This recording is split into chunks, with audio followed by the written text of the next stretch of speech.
संत ज्ञानेश्वर गाथा प्रत्येक अभंगाचा मराठी अनुवाद। ज्ञानेश्वर माऊली हे मनरूपी सखी त्या माझ्या इष्टदेवतेचे रूप मी पाहिले व मला सुख प्राप्त झाले। तो देव कोणी त्याला विठ्ठल म्हणते तर कोणी त्याला माधव म्हणते। माझ्या गतजन्माच्या सुकृतामुळे तो देव विठ्ठल मला आवडायला लागला। असा तो सर्व सुखाचे भांडार असलेला तो मला माझे आई वडिलांमुळे प्राप्त झाला असे माऊली म्हणतात। चिदानंद स्वरूपाचा तो गुणांच्या मुळे अनेक रूपांनी दिसत आहे आणि अंतगुणाने तो सर्वत्र निर्गुण रूपात आहे व त्यामुळे गुणच अगुण झालेले दिसतात। त्या निर्गुणाच्या ठाई हे गुण कसे दिसतात हे कळत नाही व सगुण रूप पाहता द्विमूढ झाल्याने मनाची गती कशी खुंटते ते कळत नाही। तो नंदाचा नंदन नसून तो पूर्ण सनातन ब्रह्मच आहे असे माऊली सांगतात। त्याचे काळेपण मिरवत असलेले रूप मी पाहिले तेव्हा मन मारून मी डोळ्यात साठवले। तेच काळेपण अनमोल असून तेच मी शुद्ध भावाने वर्णित आहे। ज्याने सर्व आकाश व्यापले तो रखुमाईचा पती अगाध ठाईचा काळा आहे असे माऊली सांगतात। त्या सावळ्या मूर्तीला पाहिले व माझी वासना मुरून गेली व माझ्यावरची सत्ता लोप पावली। निवृत्तीनाथांनी त्याच्याबद्दल सांगितल्यापासून मला काय झाले ते कळत नाही। त्याने मला व्यापून टाकले आहे। माझे पिता व रखुमाईचा पती असलेल्या त्या सावळ्या रूपाने मला एवढे मोहित केले आहे की सेजेबाजेवर पहुडलो तरी तोच जाणवत राहतो असे माऊली सांगतात। त्या सावळ्या कृष्णाची स्वयंभू मूर्ती मी पाहिली व मला त्याचे नवल वाटले। त्या कृष्ण रूपाच्या बोधामुळे माझे समाधान झाले व मन शांत झाले। तो रखुमाईचा पती व माझे पिता सर्वांमध्ये चैतन्य रूपाने असून त्याला मी मिठीत कवळून घेत आहे असे माऊली सांगतात। नितांत सुंदर अशा त्याचे तेज परब्रह्म स्वरूपाने पसरले आहे। ते व्योम म्हणजे आकाश एवढे आकाशभर व्यापले आहे। कमळासारखे नेत्र व फुलासारखा सुगंध त्याला आहे। त्याचा तो परिमळ व मद यांचा तो एकत्रित आविष्कार आहे।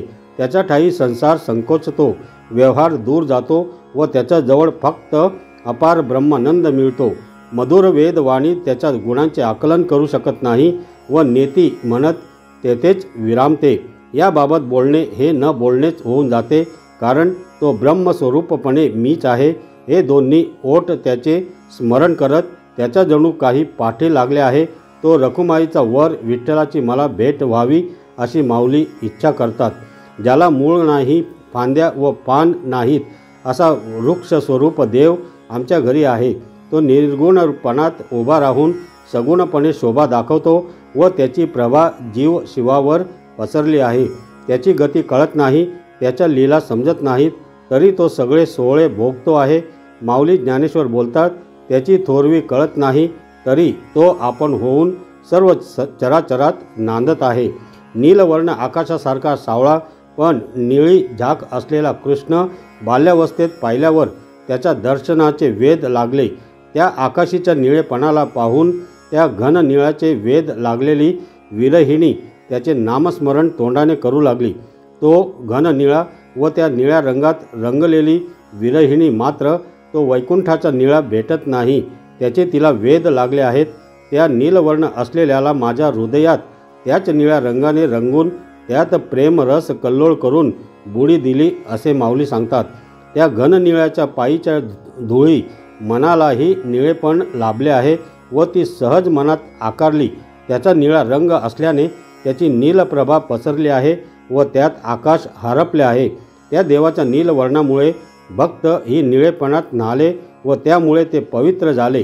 मी त्याला परब्रह्मात ही निळेपण पाहिला व ती कृष्णमूर्ती सावळेपणेच हृदयात वसली असे माऊली सांगतात। त्या हृदयात निळेपणाचा परमात्मरूपी बीज घातल्यावर नीळवर्णाची खाणच मिळाली। त्या नीलवर्णाने सर्व गुण निळे झाले आहेत। आश्चर्य आहे की माया ही निळीच आहे व सर्व जगच निळे दिसत आहे। त्याचे शरीर निळे, त्याचे गुण निळे, संपूर्ण हृदय निळेपणे आले आहे। त्याचा निळवर्ण लिहिल्याने मन उन्मन झाले व मी त्यात लीन झालो असे माऊली सांगतात। हे जीवरूपी सखी जरासंधाला मल्ल युद्धातून मारणारा व हत्तीला नखरापासून वाचवणारा तोच आहे। कुब्जेला भोग देणारा व सुदाम्याची मदत करणारा तोच आहे। कंस व चाणूर यांचे मर्दन करणारा तो रखुमाईचा पती आहे असे माऊली सांगतात। हे जीवरूपी सखे तो परमात्मा शिवाच्या ध्यानाचा विषय आहे व तो ब्रह्मादिकांचा गोचर नाही. पुण्य पावन त्रैलोक्यच तो असून त्याला पार्वती सहस्र नामांनी जपत असते. सहज व पूर्ण बोध असलेला तो रखुमाईचा पती आहे हे माऊली सांगतात. विश्वाचे पोषण करणारा तो सर्वांचा आदी आहे व तोच सर्वाला साक्षही आहे. तो आनंदाचा आनंद व ज्ञानाचे ज्ञान आहे व तोच विटेवर येऊन उभा असलेला रखुमाईचा पती आहे असे माऊली सांगतात. श्रुती व स्मृतींनी सांगितलेली वचने तोच असून तोच गौप्याचे गौप्य आहे, म्हणजेच गुप्ताचे गुप्तत्व आहे. ज्ञानाने जागवणारा व अज्ञानामुळे झोपवणारा तोच असून तो जीवाला चेतवणारा चैतन्य रूपही तोच आहे. मायेच्या पलीकडील तोच रखुमाईचा पती आहे असे माऊली सांगतात. तो मोहनाचे मोहन व रहस्याचे रहस्य आहे. बोधाचा बोध देणारा व द्वैतातील अद्वैत तोच आहे. सर्वांमधील तोच सर्वेश्वर तोच रखुमाईचा पती आहे असे माऊली सांगतात. हे जीवरूपी सखी तो काही नसणारा पण मूर्त अमूर्त असणारा तोच आहे. सुख निदान आहे, सहज करणारा तोच आहे व तोच सहजातील सहजत्व आहे. तोच पुंडलिकाला वरदान देणारा रखुमाईचा पती आहे असे माऊली सांगतात. हे जीवरूप सखी तो त्या भगवान ब्रह्माचा ब्रह्म आहे व ब्रह्मादिकांना तोच वंदनीय आहे. तो अचिंतनाचे चिंतन तोच आहे. तो सारासार विचार करून निघालेले गौप्य गीतेत गौप्याचे गुप्तधन गीतेला म्हटले आहे. तो सर्व चराचरावर कृपा करणारे रखुमाईचा पती व माझे पिता आहेत असे माऊली सांगतात.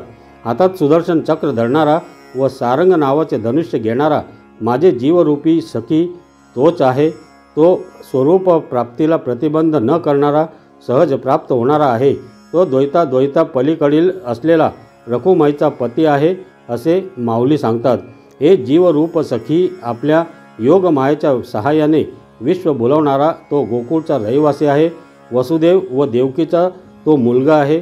शुकासारखे ऋषी ज्याचे चिंतन करतात तो रखुमाईचा पती आहे. हे जीवरूप सखी 6 चक्रांपलीकडील असलेले गोल्लाट तोच आहे. त्रिकूट चक्राहून वेगळा असणारा तोच आहे. सहजपणे होणारा अनुभवरूपी बोध तोच आहे. तर परमतत्वी अनुराग ही तोच आहे. तेच परब्रह्म विटेवर उभे आहे. तेच रखुमाईचा पती आहे असे माऊली म्हणतात. प्रपंचाचे ज्ञान हे अज्ञानच असून परमार्थ ज्ञानाने त्याला वाटेला लावले. त्यामुळे मनातील मी तू पण नष्ट होऊन हृदयात तो निज तेजाने स्थापित होतो. साकार निराकार शून्याचे शून्य हे सर्व रूप घेऊन तो प्रगट झालेला माझा हरी आहे. असा जो रखुमाईचा पती हृदय घटात अवतरला तरी मूर्खांना तो वेगळा भासतो असे माऊली बोलतात. परमार्थ ज्ञान व संसाराचे विज्ञान होऊन आमच्या घरी नांदत आहे. असा तो देव बाहेर व भीतरी एकच झाला आहे. काय सांगू त्याची मात त्याला त्रिभुवन ध्याते व नाना रूपात ही तो समावत नाही, भरून उरतो. अत्यंत सूक्ष्म व अत्यंत प्रचंड वस्तूत तो भरलेला दिसतो. असा अनेक रूपात व्यापलेला तो आपल्या भक्तांना वैकुंठात घेऊन जातो. माऊली ज्ञानेश्वर बोलतात, त्याच्यावरील प्रेमामुळे मी संसारातील प्रवृत्तीची नदी ओलांडून मी हरिप्रेमा काठावर पार झालो. सार असारचे रूप असलेले ते स्वरूप डोळ्यांना दिसत नाही, पण अवचित गगनात बिंबते. त्याच्या तेजाने आकाशातील चंद्र सूर्य हे त्या तेजात लोपले आहेत. ते तेज त्या आकाशात मावत नाही. जणू काही त्या मेघश्यामाने मेघालाही झाकून टाकले. कुंडलीने जागृत झाल्यावर जे दिव्य तेज त्या रूपावर निर्माण होते ते तेज तीव्र नाही व त्यात सूर्य लोपला आहे. आम्ही मनाचे मन असलेले ते ब्रह्मपद त्या समचरणांमध्ये पाहतो असे माऊली ज्ञानेश्वर सांगतात. मेघश्यामाकडे पाहिले की त्या बिंबाचे प्रतिबिंब माझ्या मनात उमटले आहेत. त्या सगुण रूपाला अंगणात मी अवचित पाहिला. त्यामुळे माझे चित्त व वित्त सगळेच मी विसरलो. त्या चतुर्भुज परमात्म्याला डोळ्यांनी पाहिल्यावर ते एकतत्वाने सर्वत्र हे मला जाणवले. त्या रूपाला एकत्वाने पाहिले तर सहज तरून जाता येईल असे माऊली ज्ञानदेव सांगतात. आपल्या सावळे रूपाचे सावळे तेज सर्वत्र बिंबले असून ते प्रेमस्वरूप मी हृदयाच्या घटात घातले आहे. तो तेजाला तेज देणारा स्वयंपूर्ण आहे. अशा तेजामुळे माझे चित्तही तेजस्वी झाले आणि मध्य अंत द्वैत अद्वैत यापासून वेगळं असणारे ते अनंत रूप आहे. असा तो आमच्यामध्ये परिपूर्ण असल्याने आम्हाला सुख दुःख उरले नाहीत असे माऊली सांगतात. जीनरूपी बाळा एकांतात सोहन सुख शयनात असताना त्या सुंदर परमात्म्याचे चरण कमळ पाहायचे असतात. तेथे सूर्य उगवला की फूल फुलते आणि किंवा कमळदळ विकासले तसा अंतरीचा विकास करायचा. ते चरण कमळ भक्त व योगी सतत सेवित असतात. त्यातून मिळणाऱ्या ज्ञान मकरंदामुळे ते तृप्त होतात. त्यांचे हृदय आनंदाने ओसांडते व ज्ञानडोहात ते वाहत जातात. तेथे तो परमानंद त्यांना मिळतो. त्याचे वर्णन करताना पराही कुंटली त्याला पाहून दृष्टीलाही समाधान झाले. मनाचा अंकुर मनातच मुराला व तो अनुभव कृष्ण होऊनच ठाकला. त्याच्या पायधुळीने सहज तृप्ती होते. चरण पायधूळ व भक्त या त्रिवेणीमुळे मला ऊर्ध्व पाहता येत आहे. ती ऊर्ध्व रेखा जर सखोलपणे पाहिली तर ती अमृत रेखाच वाटते. म्हणूनच त्या योगाने व संत संगांमुळे जग उद्धरते. ते 2 भाग जरी विस्तारले तरी ते चरणांगुष्ठापाशीच पोहोचतात. पण ते दृष्टीला येणे कठीण आहे. तरी मुनिजनांच्या योगे तेथे एकत्व येते. त्या चरणांची नखे ही विशेष आहेत. पण त्या काळेपणाच्या वाहणीत ती पुढे निघाल्यासारखी वाटतात. उगमालाच एकत्र झाले की वियोगात वाहले, पण ते तर कृष्ण रूपातच जडले आहे. ही गंगेची धार की त्याला त्या अंगुष्ठांमुळे मिळालेले अलंकार रूप की सप्त स्वरच तेथे उमटतात.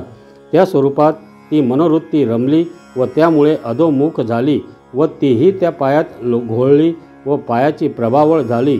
तेव्हा ती निजानंदाने भारली. स्वतःलाच हसत हसत विसरली. दुसऱ्याचं काय पाड. नेती नेती गर्जना करत त्याला माणिकाच्या कोंदणात ठेवले. त्याचे गोटे म्हणजे जणू बाळ सूर्यच. त्याच्या पोटऱ्या व गुडघ्यापर्यंतचा भाग सरळ हे सरळ व ते जाणूद्वय उंच स्तंभासारखे आहेत.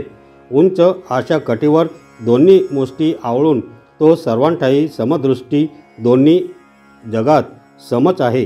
त्यावर वेढलेला पिवळा पितांबर व सोनसळा मिरवत आहे.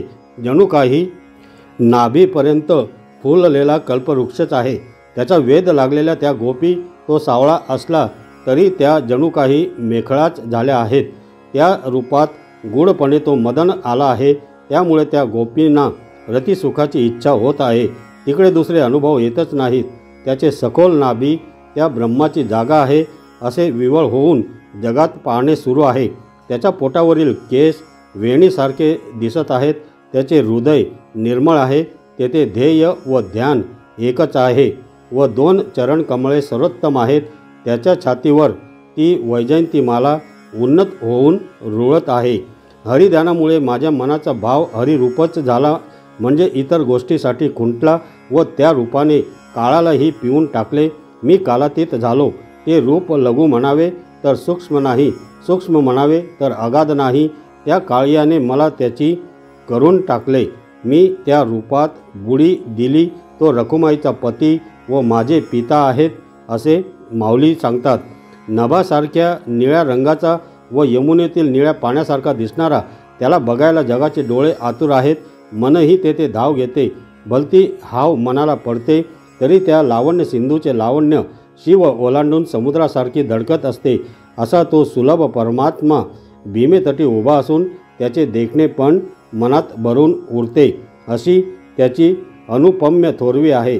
यमुनेतील भोवऱ्यांनी त्याला वेढले असावे असे वाटते व त्याच्या गळ्यातील पुष्पाच्या माळांवर भक्त मधुकरासारखे गुंजारव करतात. तो म्हणजे सर्व सिद्धींचा मेळा आहे. त्याने कपाळावर विभूती रेखिली आहे. मुकुटावर रत्नांची प्रभा आहे व मस्तकावर शिवलिंग आहे. क्षीरसागरातील निवांतपणाचे सुख त्याच्या चेहऱ्यावर दिसत आहे व ते मुख दोन्ही बाजूस राही रखमाबाई बघत आहेत. सर्व देवांची व तारांगणाची प्रभा छातीवर घेतली आहे. संसार माझ्या कमरे इतकाच आहे असे तो कमरेवर हात ठेवून त्याची खूण जगाला दाखवत आहे. समचरणावर उभा असणारा तो पंढरीचा राणा जनमानसाला आवडतो, पण भक्तीशिवाय तो दुर्लभ आहे. हा क्षोमाचा गाभा व ब्रह्मविद्येचा प्रियकर असून भक्ताच्या निकटतेसाठी उभा आहे। तो भक्त ऐक्यासाठी भीमातटी उभा राहून स्वतःची ओळख दाखवतो का नाही का नाही असे सांगणाऱ्या श्रुती वाचून दमलेल्या भक्तांना तो शृंगाराच्या शोभेने तो हात वर करून जगाला मोहित करतो। चंद्र सूर्याचे व ग्रहगणांचे त्याच्या गळ्यातील मेकळेच्या मध्यभागाच्या मण्यात आहे व तो सर्व ताऱ्यांमध्ये सूर्यासारखा शोभतो। कितीही वेश पालटून तो आम्हाला फसवायला गेला तरी ती विठ्ठल मूर्ती आमच्या हृदयात आहे। हे विठ्ठला, तू माझ्याशी का अबोला धरला आहेस म्हणून माझा जीव जाऊ पाहत आहे असे माऊली सांगतात। या श्रीकृष्ण परमात्म्याने वेद प्रमाण करण्याकरिता गोकुळात अवतार घेतला। तो ब्रह्मादिकांना वंद्य असला तरी सर्व प्रकारे खोड्या करणारा म्हणून नाठाळपणाचे घरच होऊन बसला। परब्रह्म श्रीकृष्ण येथे गोकुळात गुरे राखू लागल्यामुळे शास्त्रांच्या प्रतिपादनाला लाज आली। अशा त्या श्रीकृष्णाने काय काय वाईट गोष्टी केल्या त्या पहा। गणिका वेश्याचा स्वीकार केला, मग सहजच बाकीच्या लग्नाच्या बायकांशी द्वेष वाढला। यानेच राम अवतारामध्ये आपल्या पित्याला पतनात घातले। एकाला पळ म्हणायचे, एकाला पाठीस लाग म्हणायचे। मुचकुंदाला मारण्याकरिता काळयवनाला आणले। प्रल्हादाचा नातू म्हणजे विरोचनाचा मुलगा जो मोठा भक्त बळी त्याच्या डोक्यावर पाय ठेवून त्यास पाताळात घातले आणि यत्किंचित पशु जो गजेंद्र त्याला नक्रापासून सोडविले। आपल्या सांदेपण गुरुचा मेलेला मुलगा काळापासून हिरावून आणला आणि प्रल्हादाचा बाप जो हिरण्यकश्यपू त्याला पोट फाडून मारला। शिशुपाळ हा चेदी देशाचा राजा असून पांडवांचा मावस भाऊ होता। रुक्मिणी यास द्यावी असा तिचा बापाचा बेत होता, पण श्रीकृष्णानेच तिला पळवून नेले। धर्मराजाने राजसूय यज्ञात कृष्णाला अग्रपूजेचा मान दिला तेव्हा शिशुपालाने श्रीकृष्णाची अतिशय निंदा केली, म्हणून श्रीकृष्णाने आपणच त्यास मारले। अतिश्रेष्ठ गुरु जे दुर्वास ऋषी त्यांची श्रीकृष्णावर फार भक्ती होती, त्यामुळे त्यास आपल्या रथात बसवून श्रीकृष्णाने रुक्मिणीसहित तो रथ घोड्याप्रमाणे ओढून नेला। त्या योगाने दुर्वासास मोठा अभिमान उत्पन्न झाला। त्या अभिमानाने त्याने महाभागवत भक्त जो अंबरीश राजा त्याला तीर्थ घेऊन द्वादशीचे पारणे सोडल्याबद्दल शाप दिला। तेव्हा दुर्वासाच्या पाठीमागे सुदर्शन चक्राचे कोलीत लावून त्याला त्रैलोक्यात हिंडावयास लावले। श्रीकृष्णाने भारतीय युद्धात मी आता हातात शस्त्र धरणार नाही अशी पैज मारली होती। ती पैज एका बाजूस सारून हातात सुदर्शन घेतले आणि भीष्मांचा पण खरा केला। हा जितका पांडवांना प्रिय होता तितकाच दुर्योधनासही प्रिय होता। परशुरामाचा पिता जो जमदग्नी त्याची बायको रेणुका हिला एकदा नदीहून येण्यास विलंब झाला, त्यामुळे जमदग्नीने रागावून आपला पुत्र जो परशुराम त्याला आपल्या आईस ठार मारण्यास सांगितले। आपल्या पित्याचा शब्द व्यर्थ न व्हावा अशी पितृभक्ती परशुरामाच्या ठिकाणी असल्यामुळे आपल्या पित्याच्या वाणीला सत्यपणा येण्याकरिता त्याने आपल्या आईस ठार मारले। मातृवध वाईट खरा, तरीही परशुरामाची कीर्ती पुराणाच्या रूपाने वर्णन केली। बाप धन्य धन्य त्या श्रीकृष्णाची, त्याने जितके दैत्य मारले त्या सर्वांची पातके नाहीशी करून टाकली। प्रजेच्या व्यवहारात सत्यपणाच्या निर्धाराकरिता राजाची शपथ घालतात, पण राजाच्या वागणुकीला नियम कसला घालावा त्याप्रमाणे जीवाला जगदीश्वर श्रीकृष्णाचे भय आहे खरे, परंतु श्रीकृष्णाला कोणाचे भय असणार अशी त्याच्या वागणुकीची प्रौढी आहे। याप्रमाणे चराचरातील दैत्य शोधून निरनिराळ्या प्रकाराने मारले, त्यामुळे सर्व यादवांना संपन्नतेची मोठी घमेंड झाली, म्हणून त्यांनाही प्रभास क्षेत्री नेऊन त्यांचाही नाश केला। ही आपली आई देवकी किंवा ही विष पाजण्याला आलेली पुतना अशा द्वैतभाव त्याच्या मनात राहिला नाही।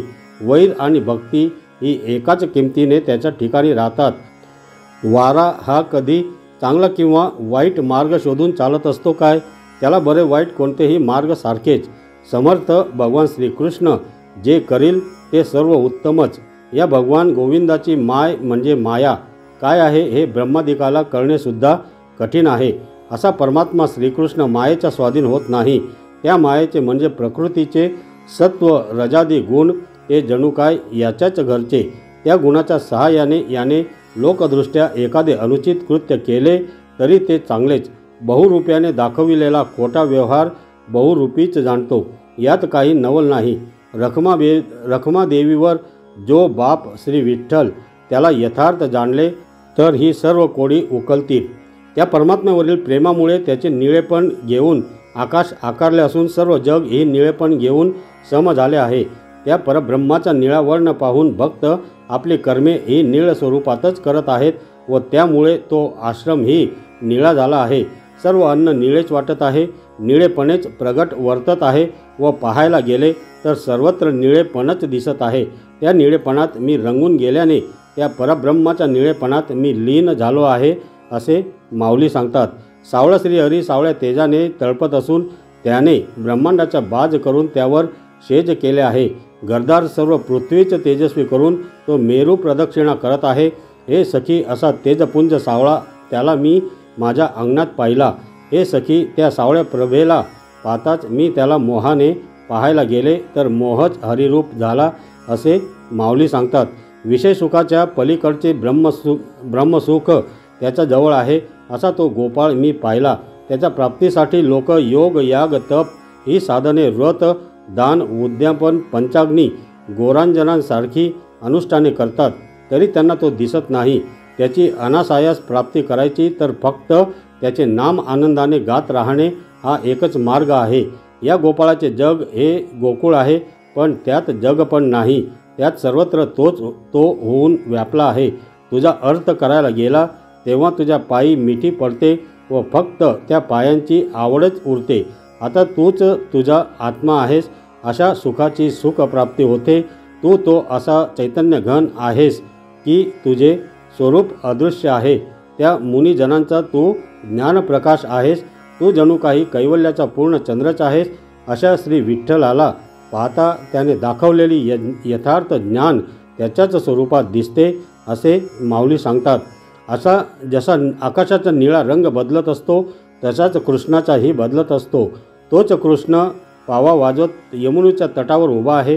त्या पाव्याच्या सुरूमुळे तो अमृत घन अनावर होऊन आकाशातून वर्षाव करत आहे. त्यामुळे ब्रह्मरसाचा पूर आला आहे. त्या सुंदर मुख कमळावर भक्त लुब्ध असून ते भ्रमर बनून त्याचा स्वाद चाखत आहेत. त्याने सुगंधी चंदन टिळा रेखला असून केसामध्ये मयूरपुच्छ होवले आहे. सुंदर सुरतरूंची फुले घातली असून त्याच्या कानातील कुंडल झळाळत आहेत. रखुमाईचा पती व माझा पिता असलेला तो विठ्ठल त्याने जगावर मोहनास्त्र चालवले आहे असे माऊली सांगतात. मनाची दोरी करून त्याला बांधायला गेले तर तो नीट दिसतच नाही. तो अकळ आहे असे अवघड अवडंबर तू रचले आहेस. हृदयातील अष्टदळ कमळ व 21 कण म्हणजे पंचप्राण पंचकर्मेंद्रिय पंचज्ञानेंद्रिय पंचविषय व एक चित्त जरी असले तर त्याची विपरीत अशी त्याची कुसरी आहे. त्याच्या ठाई रात्रंदिवस दिसत नाही. सोहम प्रकाश सहज दिसतो. पंचमहाभूतांना तो नाचवत असतो. त्याचे कौतुक मी पाहत आहे.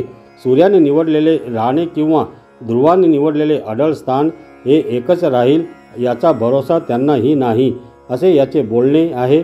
व 6 शास्त्रांची त्याने खेळणी केली आहेत. ती 6 शास्त्रे त्याला वर्णू शकत नाहीत, पण त्याच्यात ती सर्व एकत्र लुप्त होतात.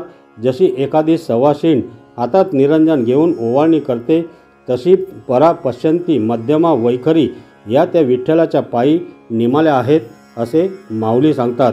मांडी गुडगा व पाऊल या 3 ठिकाणी वाकडा झालेला पाय दुसऱ्या पावलाजवळ ठेवल्यामुळे जो देहुडा म्हणजे 1.5 पाय झाला आहे अशा स्वरूपाची ठेवण मांडून मुरलीधराचे स्वरूप धारण करून कल्पवृक्षाखाली वेणू वाजवीत उभा आहे.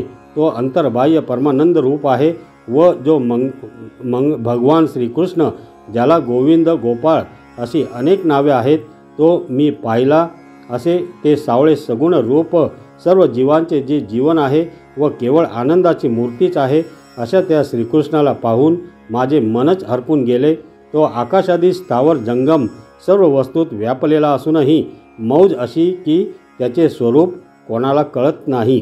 डोक्यावर तुरा, खांद्यावर घोंगडी, हातात काठी व वेणू व वक्षस्थळावर वैजयंतीमाला रुळत असलेला भगवान श्रीकृष्ण तोच गोविंद मला कल्पवृक्षातळी उभा राहिलेला दिसत आहे. कपाळावर 3 रेखांकित गंध रेखलेला नागर केशरीची फुले डोक्यावर मिरवत ते कृष्ण रूप उभे आहे। त्याचे हिऱ्यासारखे चमकणारे दात व पोवळ्यासारखे रक्तवर्ण ओठ व ब्रह्मरसयुक्त कुंडले कानात मिरवत आहेत। जे विश्वाचे जीवन आहे ते रूप मी सार रूपाने पाहिले। ज्या रूपाला योगी ध्यातात तेच रूप गोकुळात अवतरले आहे। आज मी धन्य झालो। निवृत्तीनाथांच्या कृपाप्रसादाने ते रूप मी पाहिले, माझ्या ध्यानात व नंतर हृदयात स्थापित झाले असे माऊली सांगतात। जीवाचे कल्याणास उपयोगी पडतील असे अनंत उत्तम गुण ज्याच्या ठिकाणी आहेत, असा भगवान श्रीहरी म्हणा, गोविंद म्हणा किंवा गोपाळ म्हणा, असे हजारो नावे ज्याला आहेत, तोच श्रीहरी सर्वोत्तम आहे। तो सावळ्या वर्णाचा असून गायी राखतो खरा, परंतु तो मदनालाही मोह उत्पन्न करणारा आहे। काय सांगावे, त्या हरीला पाहताच माझे चित्ताला ध्यान लागून गेले आहे। तोच श्रीहरी मला वारंवार आवडतो असे त्या श्रीहरीचे रूप आहे। तो तुळशी वृंदावनात असलेला अतिशय लहान फुलासारखा सावळ्या वर्णाचा आहे। तो त्या मुनींच्या विशाल कमळासारख्या असलेल्या मनात बसला आहे। त्या क्षीरसागरात शयन करणारा तो त्या कमळात उभ्या राहणाऱ्या लक्ष्मीचे जीवन आहे। हे सखी, तोच घनानंद विठ्ठल म्हणजेच रखुमादेवीचा पती आहे असे माऊली सांगतात।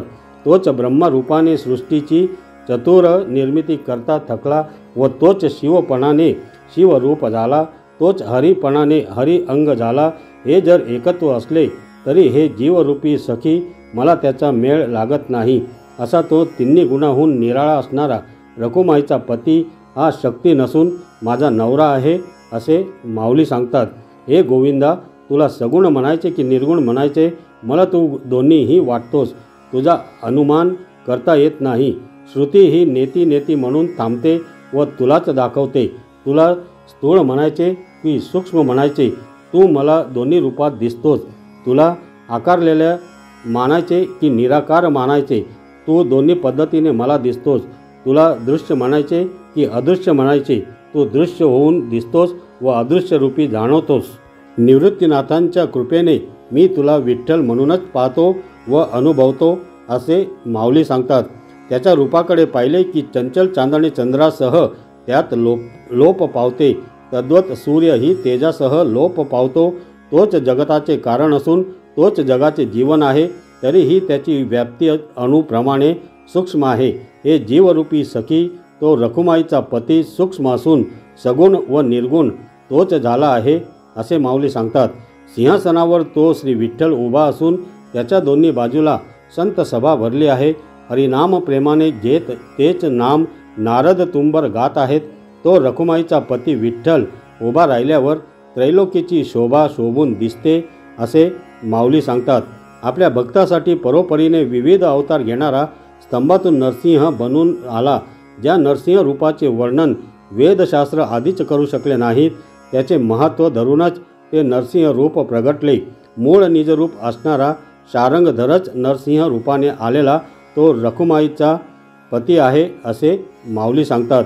ज्याची साळुंखा स्वर्गाला भिडली आहे व खालच्या पिंडीने समुद्राचा ठाव घेतला आहे, जो शेषासारखी बैठक करून बसला आहे, तो या तिन्ही लोकांचा आधार आहे असे परमात्मत्व लिंग स्वरूपात मी पाहिले व ते त्रिभुवनात विस्तारलेले आहे।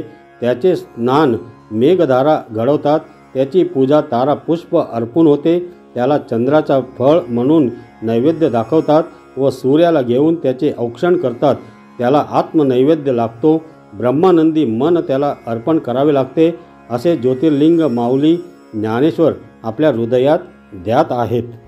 संपूर्ण गगनातील सावळेपण अंगावर असलेला तोच एक पती म्हणून मी डोळ्याने पाहत आहे।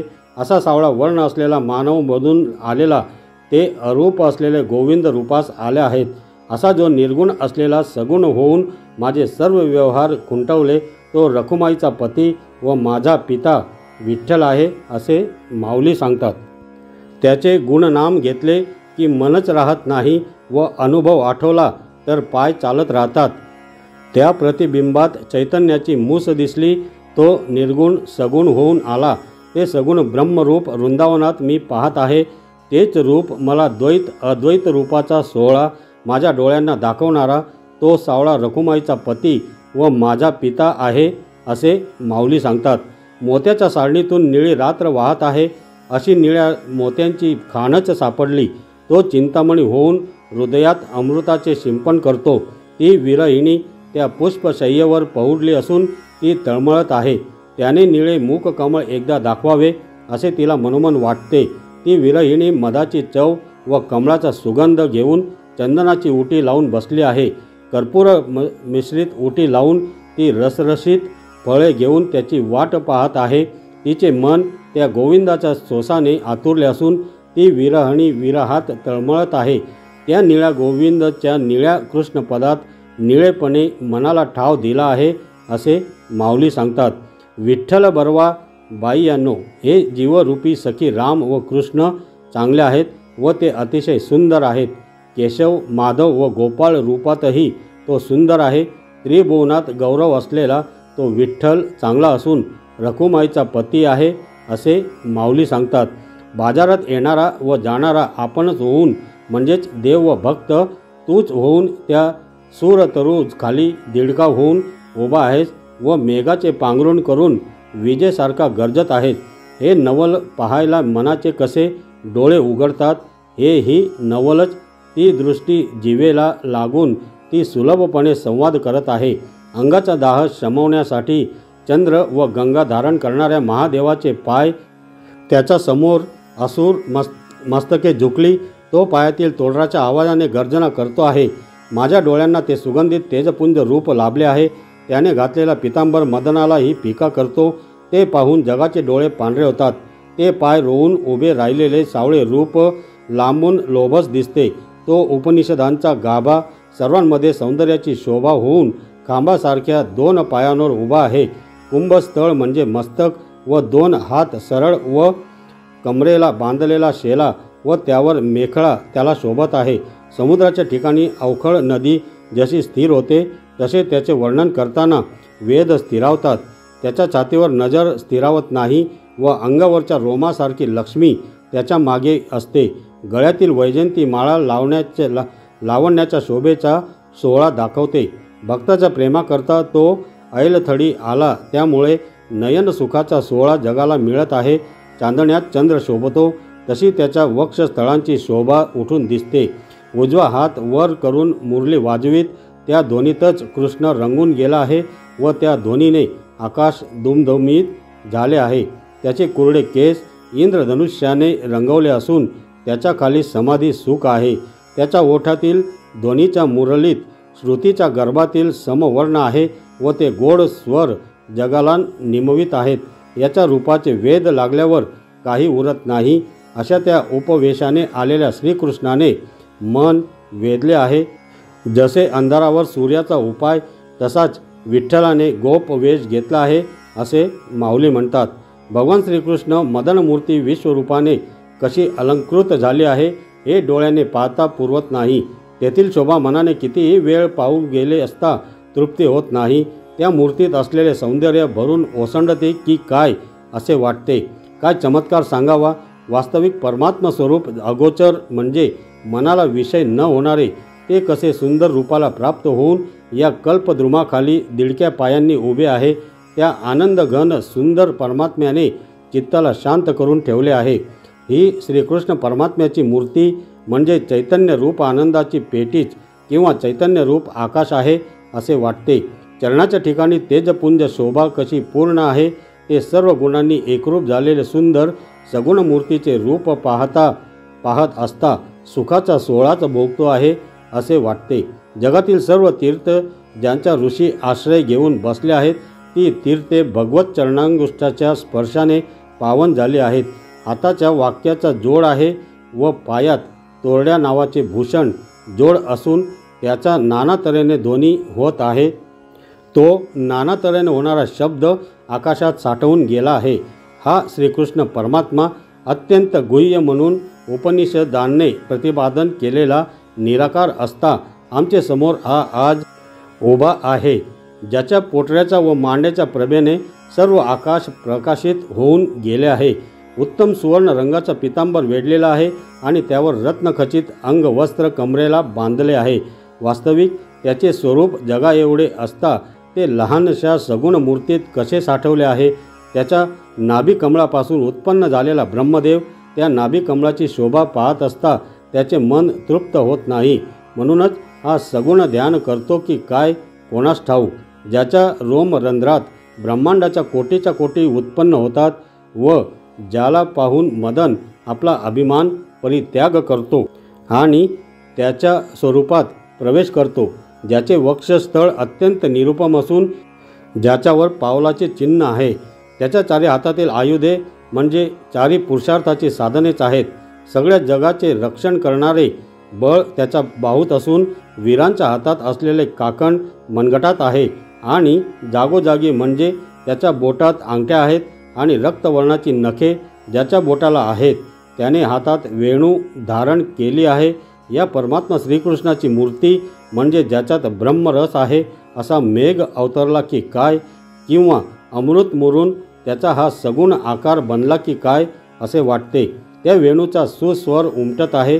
यावरून असे वाटते की भगवंताच्या अधरात असलेला ब्रह्मरस पिऊनच सर्व गोपीजनाला अतिशय आल्हाद होतो. त्याच्या दोन्ही डोळ्यातील तेजाचे वारे दोन्ही पक्षात म्हणजे द्वैतात एकदम व्याप्त होऊन ठाकले आहेत म्हणजे राहिले आहेत. कानातील कुंडलांच्या प्रकाशाने सूर्यप्रकाश लोपून गेला. सुंदर स्वरूपाची शांती या सगुण सुखानेच प्राप्त होते. या सगुण स्वरूपाला पाहत असता पाहणाऱ्याची दृष्टी तृप्त होत नाही. ध्यान करू गेले असता मन शिल्लक राहत नाही. असे अंतर्बाह्य त्याचे स्वरूप व्यापून राहिले आहे. पाहणेपणाची दृष्टी मावळली असता पाहणाराचे पाहणे या मूर्तीत एकरूप होऊन जाते. मूळचा निर्गुण परमात्मा सगुण होऊन राहिला आहे. आता याला पाहावा तरी कसा. पाहणारा दृष्टीने पाहून गेला असता मनाचे मनातच मिठी बसली तर या स्वरूपाच्या दर्शनाची गोडी प्रकट होते. श्री निवृत्तीनाथ म्हणतात, हे ज्ञानदेवा, या श्रीकृष्ण परमात्म्याला चित्तात पहा म्हणजे त्या दर्शनाच्या जागृतीने शेवटी सुखशांती होईल.